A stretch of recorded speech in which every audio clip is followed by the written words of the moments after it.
Alright, today I want to talk to you about timecode. Here I have the action 3. It's already on and running.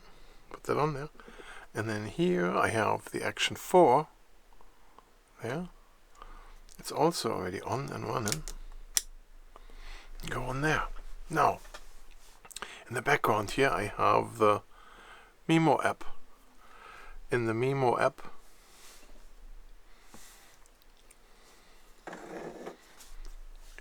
app, here, there's this little button down here where you can go to device management. If you don't see device management, then you see this. You have to push the button here with the 4 squares. There's device management, and then it's looking for your devices, and I have 2. I have the Osmo Action 3 and the 4, but you can connect only to 1 at a time. But once you are connected, like the 3 is connected, it has the time synced, the system time of the camera synced with your phone. Now I can connect to the second camera, what would be this one here.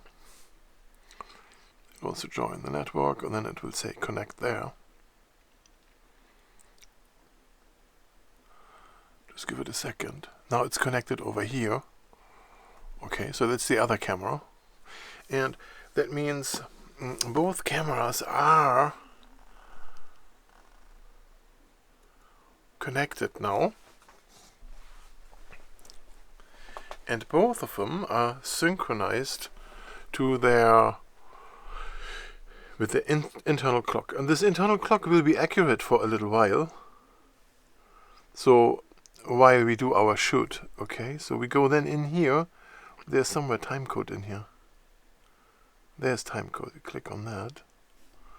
You don't have to do it on both at the same time. I just show this here to timecode. I just show this here. You see those both numbers are the same, left and right. They are not the same.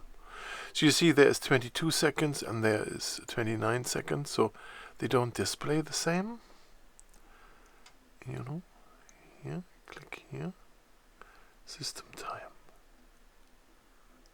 I think that counts as a click. I'm not sure.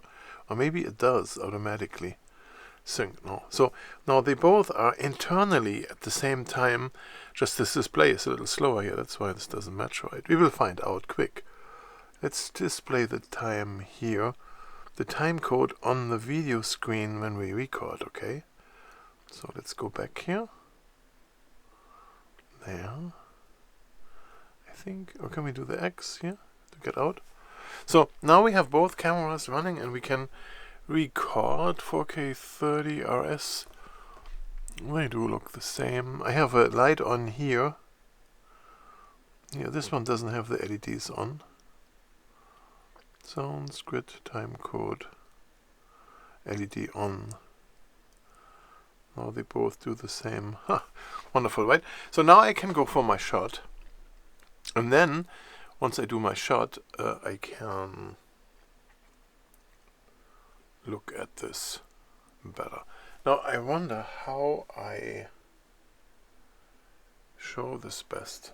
So if I wave a glove in front here, we would be able to say if those videos are synchronized or not. So what I'm going to do is now I'm going to turn the 4 on first, and then I turn this on a few seconds later. So not looking at the seconds, obviously. Now both are recording. So I wave this around. So when I wave this around, we will see. Let me later look at the footage if the cameras are synced or not. Now I turn this off first. I on purpose now give it a few more seconds here on the second one. Turn off the second one. Okay, the timecode information is now saved to the SD card into your video. And when you import your video with your editing tool, so I'm going to use Final Cut Pro, and I'm going to show you in Final Cut Pro when I sync this how accurate this really is.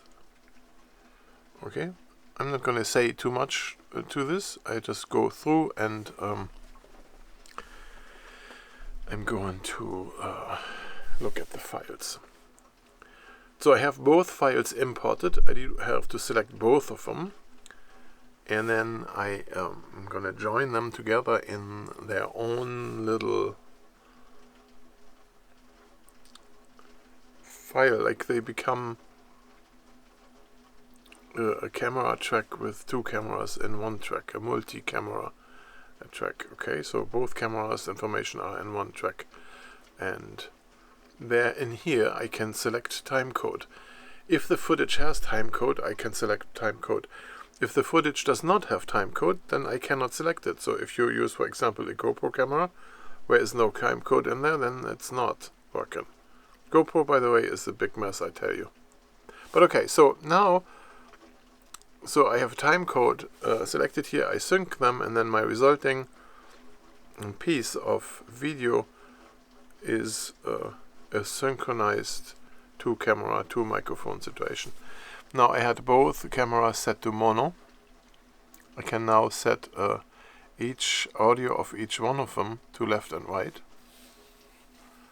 I can do that. And then we can go in here and look at both videos side by side or on top of each other. I think on top of each other would be more effective in this case. And then we look at the frames, if they are really aligned, and especially the audio, right? So if the audio wouldn't be aligned, if one audio would be 5 seconds later, you would hear weird audio distortion. If it's not weird, then you know it's really synchronized. So, and as we can see here, let me play this.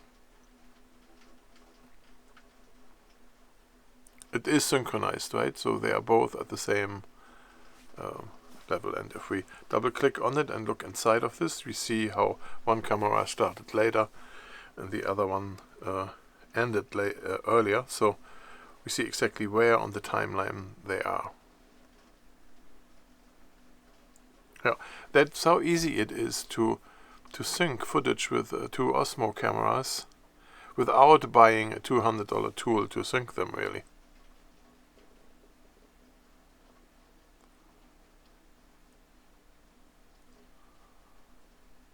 It's great that you enjoyed this, and yeah, you guys have fun and watch my next video.